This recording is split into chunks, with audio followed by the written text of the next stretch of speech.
I was just reading your email here. Not quite clear on what you're asking. I'm going to assume you know what you're doing with BossAFS. If you don't, what BossAFS does for you as a Dead or Alive Ultimate modder is it will patch transparency flags in your character file. If you don't know what that means, a normal character file has textures that normally aren't transparent, and if you make those transparent, see-through basically, the game, that's foreign to the game, so they won't show up in the game. So BossAFS, it'll patch those little switches inside in the file that says, "Hey game, I can now be see-through." So yeah, that's what all BossAFS does, or all you can really do with it. I don't think you can do anything else with it. You talk about, but do a to use xprExpBuild come out as gibberish. Okay, BossAFS was designed for Dead or Alive 3 only. It's not designed for this or that. Boss, the guy who made it, he threw in Dead or Alive Ultimate stuff just at the end of when the company Tecmo sued the pants off of the formers. So yeah, there's not full support for UAU there because the company sued everyone who was working on the project, which is kind of bullshit. But yeah, the programs around Dead or Alive Ultimate are really shaky. Okay, you ask, can I inject larger textures or compression types? You can. The program doesn't work too great. I've seen it happen. KPEL, he made a new XPR file completely in a hex editor. I was surprised. Like, if you don't know how regular files work, they're just piles of data, and at the top of the pile of data, there's like a table of contents. And what the table of contents does is just gives the program, which would be, or the game or the program, whatever.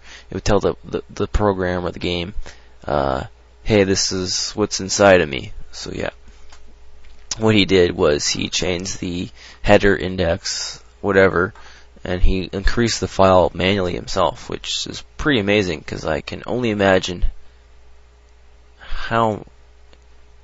Yeah, what exe file? What? Virus, bud. Question. Idiot, fucking idiot. Okay. So what was I talking about? Yeah, that's self-extract. Why would you do that?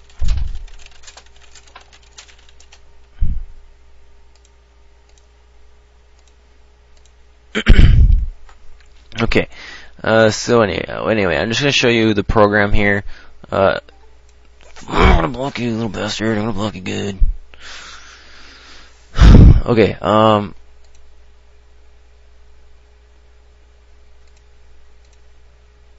Continue.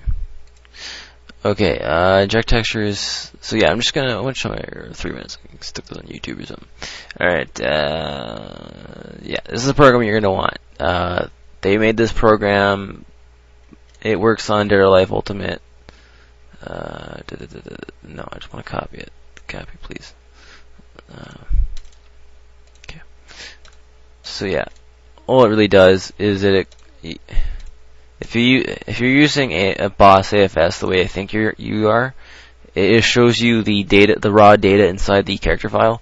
It's just 2 model blocks and some texture data. That's all it is. And the rest of everything else, physics, reflections, all that stuff is inside the cat file. They never decoded the cat file, but I know what's inside of it.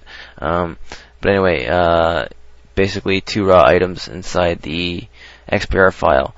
One of the raw things we can change is the DST textures. But if you did use BossAFS, you'll notice something. BossAFS. Oh, cool. When you use BossAFS, the textures are actually above the model data. So if you expand anything in the texture data, it now crimples your model data. So when the game goes to read the model data, it'll choke and it'll crash. Okay, so that's why I don't. So a friend of mine turns like, was it because they're easy extract? Okay, I don't have time to talk to you about this. So yeah, I keep losing my concentration. Expanding your file and sticking in larger files is possible. Yes, without using BossAFS, you can do this. Yes, but it's risky because the program isn't well developed. Therefore, your game is more likely to crash. But I do use this because it does have a little fluke factor where things sometimes do work and sometimes you get good results. I never actually looked into it, but you probably could hex the file because you talk about hexing. I've never actually looked up the format. There's a document somewhere. I'll dig it up and I'll send it to you. You can try and hex it yourself, but yeah, all you would have to change in the header is probably the data locations and the size of those block headers. So I don't know how extensive or big of a job that would be. Obviously, someone's made this and it's still buggy. It works on some character files, doesn't work on some other ones. Yeah, basically. I thought I just had a character file here. I'll use. That's maybe not Dead or Alive Ultimate. I'll make sure. Grid Explorer really quickly here. I'll just really quickly show you how to use the program I was talking about. Come on, baby.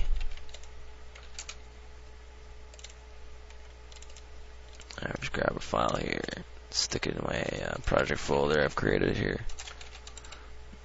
I'll keep it open. This program is obviously DOS, so I'll just open DOS here. DOS isn't very hard to use, but it's annoying. Change my directory. Okay, if you just toss the program in there, it tells you how to use it. You only have to put in 3 commands. I'm gonna rename this stuff. Don't like the little squiggly line in there. Creeps me out. Alright. So, what are we doing here? We want to expand. We want to use the program first. Expand for DU, and we want to expand this file here. Okay. So there you go. We'll just grab a texture here by random, or we'll find that face texture. If I can find it, I will find you. I have found you. Alright. Okay. So I've imported this thing. It's saying it's 256 pixels by 256 pixels. I'll expand that. Let's resize that to 1024 by 1024. As you can see, it's kind of blurry because I upscaled it, so we'll stick a true texture in there. Okay, I'll save that. I think it was DXT1, probably was. Save that as DXT5. It takes a while to save, this thing's slow as heck. Yeah. It's now expanded to heck a megabyte. Okay, so we're just going to rebuild that. Same commands, we're just going to change the E to a B. Call this 3B. We needed a instruction file to tell our program what to do. So the easiest way to do that is to copy the log and rename the log xpr. And we can just open that up. We have to delete all the data here and delete these lines, but keeping the numbers. It just tells the program what to stick back on the xpr, or the character file, I mean. So I just saved that. Gonna try that again. Oh yeah, it's pretty fast. So it's just created that. You can see it's a lot larger, almost 3 megabytes, because that texture's in there. I'm gonna test this. Open that up. File open. B. Okay. So as you can see, the difference is obviously there. The quality is obviously there. Grid Explorer obviously recognizes that the file is a working file. But in game, that may be a totally different story. So I just showed you how to use that program. I'll give you that program. I might discuss more about what else you can do or whatever. If you have more questions, ask away. Alright, so that's that. I don't know really much to tell you about BossAFS.